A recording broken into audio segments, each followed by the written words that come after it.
आक्रमण करके सुन्नी सत्ता को हटाया और कब्जा कर लिया।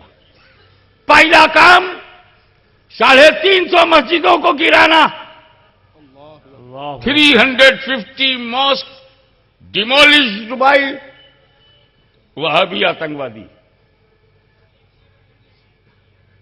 60,000 सहाबा कराम और ताबईन की कब्रों को कब्रिस्तान में पैगंबर मोहम्मद साहब सल्लल्लाहु अलैहि वसल्लम के अजीम तरीन सहाबी हजरत उस्मान गनी की कब्र को तोड़ा, रसूल की बेटी की मजार को तोड़ा, रसूल के नवासे इमाम हसन के रौजे को तोड़ा, उस्मान जुन्नूरैन के रौजे को तोड़ा, आयशा सिद्दीका तैयबा ताहिरा की कब्र को तोड़ा, उम्महातुल मोमिनीन की कब्रों को तोड़ा, रसूल के सगे चचा की कब्र को तोड़ा, रसूल की फूफी की कब्र को तोड़ा, अहले बैत की कब्र को तोड़ा, सहाबा की कब्र को तोड़ा। तो जो लोग मक्का मदीना में कब्रों को तोड़ सकते हैं, उनके आतंकवादी होने में क्या शुबा?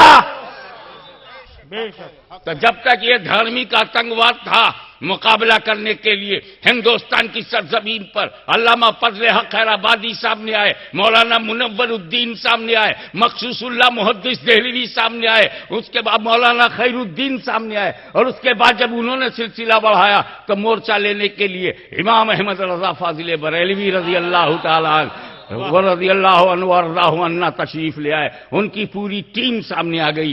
मेरे दोस्तों, भारत को बचाते बचाते आज मैं 40 साल से ये काम कर रहा हूं।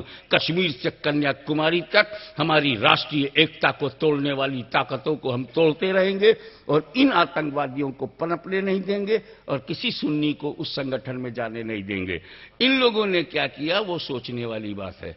पहचान में आसानी से आपको बता दूं कि अगर प्रशासन किसी को पकड़े तो उसे 3 सवाल करे, 3 सवाल में पता चल जाएगा वो सुन्नी है कि शिया है कि वहाबी है। अब अगर मैं कहूं कि तक़वीतुल ईमान की स्टडी करो और तुम तहज़ीरुन नास पढ़ो, तुम बरहीन क़ातिया पढ़ो, तुम कहाँ पढ़ेंगे? एक तो बेचारे गुजराती हो, फिर उसके बाद हिंदी हो, उसके बाद इंग्लिश, तो ये बड़ा मुश्किल हो जाएगा प्रशासन को समझने में कि ये तक़वीतुल ईमान क्या है। अरे मैं व्यवहारिक पहचान बता दूं। आप एक सवाल करो, ये मातम और आजादारी करते हो क्या? वो बोले हाँ, अच्छा है, समझ जाना शिया है। कब्र पे चादर फूल चढ़ाते हो? हाँ, समझ जाना सुन्नी है। और तुम ना, दोनों गलत है, दोनों बिदअत है, दोनों शिर्क है, समझ जाना वहाबी है। अब जब ये लोग बहुत अच्छे आत्मघाती गतिविधियों में पकड़े जाएं, जब ये लोग आतंकवादी गतिविधियों में पकड़े जाएं, तो इनका एड्रेस तो पूछो, 3rd डिग्री से पूछो, लेकिन ये सवाल भी बीच में कभी कर लेना, चादर फूल चढ़ाते हो क्या?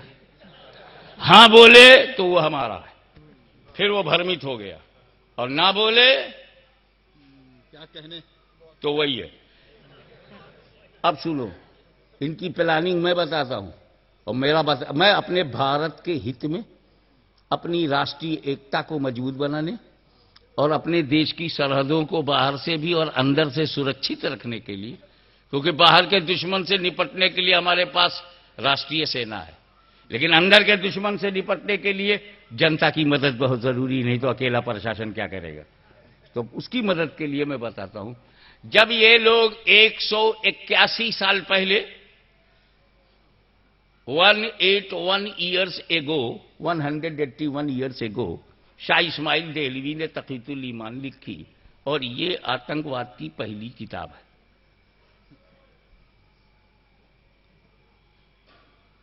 अब वो जब चली नहीं तो इन्होंने सोचा, यार एक कलर से, एक दुकान से ग्राहक नहीं फंसेंगे, कई दुकान बनाओ, ये मछलियां फंसाने के लिए कई तालाब बनाओ, क्या कहने। तो इन्होंने पूरे भारत में मुसलमानों को गौर से देखा कि ये कब्रों पे चादर चढ़ाने वाले,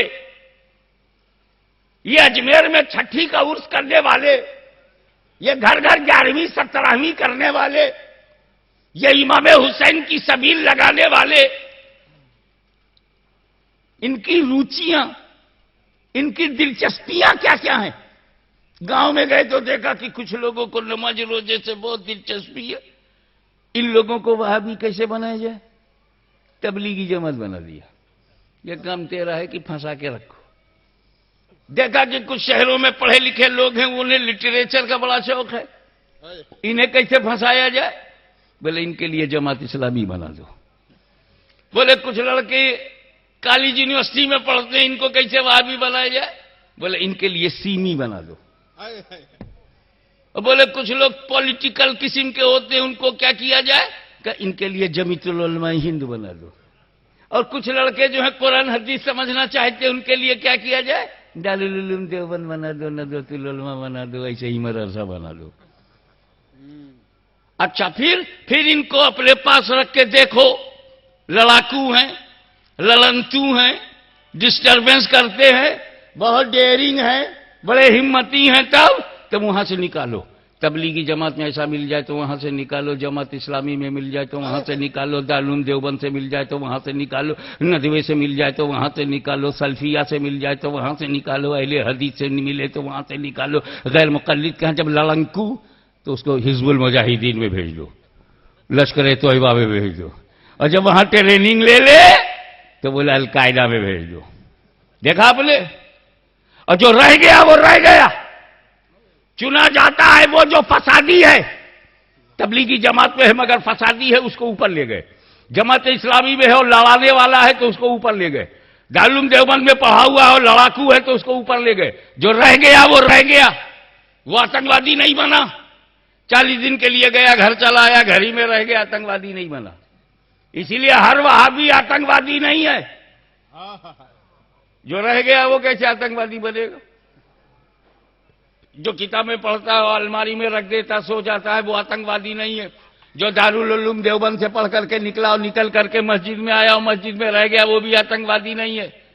आतंकवादी, तवज्जो चाहूंगा, ये जुमला नोट करो, हर वहाबी आतंकवादी नहीं है, लेकिन भारत में जितने आतंकवादी पकड़े जाएंगे वो सब के सब वहाबी हैं।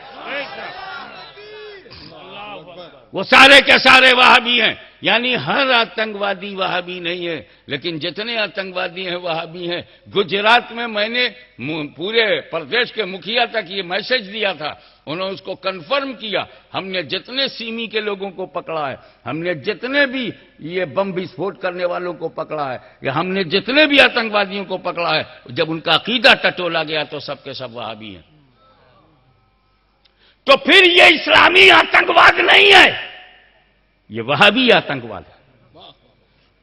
तो जब मैं आतंकवाद विरोधी हूं और आप भी विरोधी हो तो नॉमिनेट करो। क्या कहने, वाह, क्यों नहीं मेरी तरह कहते कि हिफ्ज मुजाहिदीन आतंकवादी संगठन है। बोलो खुल्लम खुल्ला कि लश्कर तोयबा आतंकवादी संगठन है। बोलो खुल करके सच को बोलो कि सीमी विद्यार्थियों का आतंकवादी संगठन है। ये सिर्फ वही बोलेगा जिसने गरीब नवाज का नमक खाया है। वही बोलेगा जिसने 11वीं का नमक खाया है। वही बोलेगा जिसने हुसैन शहीद करबला का एहसान लिया है। सुभान अल्लाह, सुभान अल्लाह, बेशक। तो इस्लाम, मैं जानता हूं कि मैं उनका नाम ले रहा हूं, मैं उनकी हिट लिस्ट में हूं, हो सकता हूं मुझे कहीं भी मार सकते। हिफ्जुल मुजाहिदीन सक्षम है, सीमी वालों के पास ताकत है, ये अलकायदा वाले कुछ भी कर सकते हैं, फिर भी मैं उनका नाम ले रहा हूं, इसलिए कि मुझे इस्लाम की बदनामी गवारा नहीं।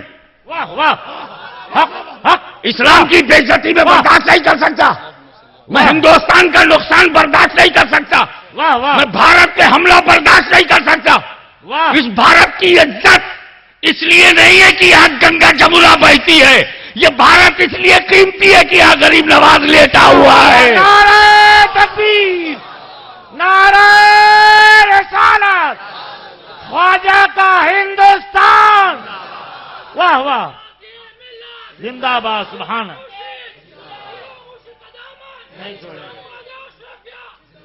हम सुन्नी, जो सूफीइज्म के बगैर सुन्नी नहीं। जब किसी सुन्नी से मिलिए तो वो कहता मैं कादिरी हूं, गोया गौसे आजम की छत्र छाया के नीचे है। वाह वाह, सुभान अल्लाह। किसी सुन्नी से मिलिए कहता मैं चिश्ती हूं, मालूम है गरीब नवाज के छाए के अम्ब्रेला के नीचे खड़ा।